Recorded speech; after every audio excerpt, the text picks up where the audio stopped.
Salam alaikum mes frères et sœurs en islam, toujours un réel plaisir pour moi de vous retrouver. Et aujourd'hui mes frères et sœurs en islam, on va s'adresser principalement à nos sœurs en islam.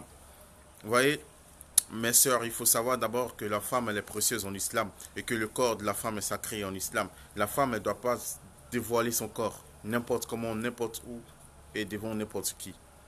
Vous voyez mes frères et sœurs en islam, aujourd'hui qu'est-ce qu'on constate? Sur les réseaux sociaux, nos sœurs qui prient avec nous dans les mosquées souvent, qui jeûnent avec nous le mois de Ramadan. Nos sœurs exposent leurs rondeurs, exposent leurs formes sur les réseaux sociaux. Nos sœurs sont à moitié nues sur les réseaux sociaux. Elles postent les photos, des vidéos de leur poitrine, de leurs fesses. Vous voyez mes frères et sœurs en islam, qu'est-ce qu'on recherche? Avoir des vues, avoir des likes, avoir des commentaires. Mais après, qu'est-ce que ça t'apporte les commentaires? Qu'est-ce que ça t'apporte les likes? Il faudrait qu'on se ressaisisse et qu'on comprenne que nous, en tant que musulmans, nous, en tant que créatures d'Allah subhanahu wa ta'ala, on doit rechercher quoi? La satisfaction d'Allah subhanahu wa ta'ala. On ne doit pas rechercher quoi que ce soit des êtres humains.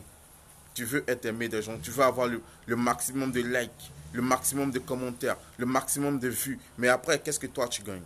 Auprès de ton Seigneur, quelle considération tu gagnes?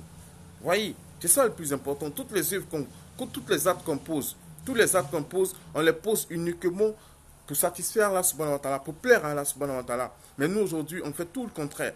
Alors dans le Coran, parlant au prophète, il dit, dis à tes épouses, aux épouses des croyants, dis à tes filles, aux filles des croyants, aux croyantes, de ramener sur elles leur grand voile. Pourquoi Allah dit ça? Allah, il sait, il nous dit, il nous apprend que le corps de la femme est sacré. Et la femme, elle doit voiler son corps, cacher son corps et se découvrir uniquement devant son mari.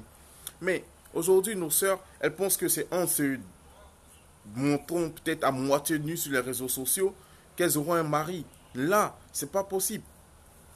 Le mariage, c'est Allah qui donne le mariage. C'est pas en te dénudant sur les réseaux sociaux. C'est pas en montrant tes seins sur les réseaux sociaux. C'est pas en montrant tes fesses sur les réseaux sociaux que tu auras un mari. Non. Tu es en train de désobéir à celui-là même qui peut te donner un mari. Tu es en train de désobéir à ton créateur. Voyez, aujourd'hui, on se plaint que les femmes sont plus respectées. Mais les femmes elles-mêmes ne se respectent plus. Voyez, c'est ça le vrai problème. Aujourd'hui, après, on se plaint, non, les hommes ne sont pas sérieux, les hommes ne sont pas sérieux. Mais attention, quand tu t'habilles à moitié nu, quand tu exposes tes seins, tes fesses, tes rondeurs, et quand tu es vulgaire dans ton langage, tu penses qu'un homme qui vient vers toi, il vient pour quoi? Lui, il vient pour prendre son plaisir et puis il s'en va. Après, qui a cherché? C'est toi. Allez, dis quoi? Restez chaste. Restez chaste. Couvre ton corps. Protège ta pudeur. Protège-toi, ma soeur. Et tu verras. Allah, il t'enverra. Non pas des pointeurs, non pas des copains, mais il t'enverra un mari, un bon époux. Quelqu'un qui prendra bien soin de toi. Et ça, c'est le rêve de toute femme.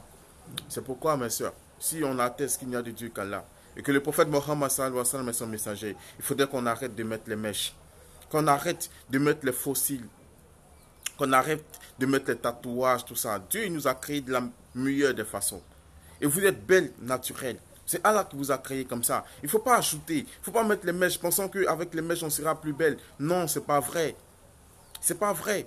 Les mèches sont interdites en islam. Quand tu portes les mèches, tes prières ne peuvent pas être acceptées. Voyez, mes sœurs, alors que la prière est d'une importance capitale. Mes sœurs, il faudrait qu'on se ressaisisse. Il faudrait qu'on se ressaisisse.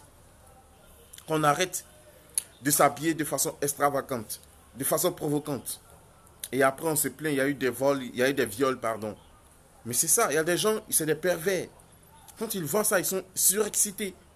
Et le diable les domine. Et ils passent à l'acte. Vous voyez? Et c'est ce que Allah veut qu'on évite, en fait. Qu'on prenne nos précautions, qu'on se protège à travers le voile, à travers la couverture. Moi, j'ai toujours dit, le voile est une obligation sur toute femme qui prétend être musulmane. C'est une obligation sur toi de te voiler. Après, quand tu mets le voile, il faut aussi avoir le comportement qui va avec. Tu ne vas pas me porter le voile et puis aller à l'hôtel avec un mec. Vous voyez? Donc, il faudrait qu'on s'applique, qu'on fasse l'effort. Qu'on fasse l'effort et qu'on sache pourquoi on a été créé. Allah dit quoi? Il ne crée les hommes et les djinns que pour qu'ils m'adorent. Donc, c'est le but de notre création. Dans ton habillement est une adoration envers Allah subhanahu wa ta'ala. Donc, mes sœurs, c'était un message, pas pour vous frustrer, Mais c'est la vérité, il faut qu'on se dise la vérité. Souvent, quand on parle, on dit non, vous compliquez la religion. La religion n'est pas compliquée. Mais en même temps, ce que Dieu a dit dans le Coran, ce que le prophète a dit, c'est un devoir pour nous de vous le transmettre. Pour que vous sachiez au moins ce que Dieu pense de votre habillement. Vous voyez, aujourd'hui, les mœurs, il n'y a plus de respect pour les mœurs. On fait ce qu'on veut, on s'en fout. Regardez aujourd'hui même comment nos sœurs, elles s'habillent pour venir à la mosquée. Elles portent un t-shirt et elles mettent un semblant de voile sur la tête, là, je vais à la mosquée. Subhanallah. Il faut se couvrir. Il faut bien s'habiller. Ton habillement même est une adoration envers Allah subhanahu wa ta'ala, ma soeur. Et c'est à travers ton adoration, à travers ton obéissance envers Allah subhanahu wa ta'ala, que tu auras non seulement une bonne vie ici-bas, mais elle va te récompenser de la meilleure des récompenses. Tu veux avoir un mari? Demande à Allah subhanahu wa ta'ala. C'est pas important les mini-jupes que tu auras un mari. Tu veux avoir un mari? Jeune, prie. Allah il t'accordera non seulement un mari, mais un bon mari qui prendra bien soin de toi. C'est pourquoi il faudrait qu'on revienne à Allah subhanahu wa ta'ala, qu'on se réponde de façon sincère et qu'on change de mode de vie. Salam alaikum.